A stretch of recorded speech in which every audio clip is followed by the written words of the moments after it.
Warning: our YouTube channel and its videos may contain scenes, language, and content that may not be appropriate for all audiences.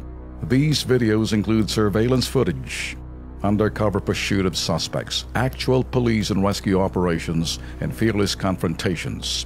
If you do not approve of the content, please do not watch our videos. If you wish to continue, we strongly advise that you proceed with caution. Viewers' discretion is advised. Bago tayo magtapos, panoorin muna natin po ang kakengkoyan at kalokohan po ng grupo ng mga kabataan sa Frisco, dyan po sa lungsod ng Quezon. Panoorin natin.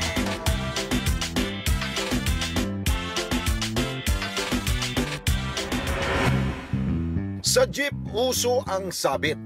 Basta galingan mo lang ang iyong pagkapit para safe ang iyong trip. Pero sa bidyong ito, nakuha sa kabaan ng Del Monte Avenue sa Frisco, lungsod ng Quezon, kakaibang kalokohan ng trip ng grupong ito ng mga kabataan. Sabit sa jeep to the max, nagkumpulan na nga, nagharutan pa. Maya-maya pa, nag-flying kick na ang isa, sapul sa muka. Pero dahil relax lang ang mga bagets, diretso lang sila sa pag-angkas sa trip ng jeep hanggang sa muling umiral ang kanilang kalokohan.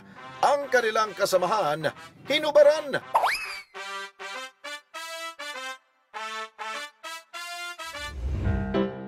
Hoy, hoy, hoy mga kengkoy at kolokoy, konting kahihiyan at huwag ilantad ang masailang parte ng katawan.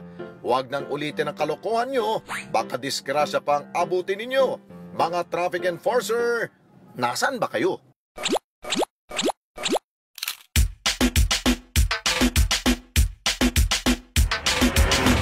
Minsan, Ben, pinagmumulan ho ng away, lalo pag ginubad yung ano mo, sa lawal mo. Magkakapikulan. Ay, nako. Buti close na close sila magbarkada. Enjoy lang sila. Parang okay lang sa kanilang sports lang. Yan talaga eh.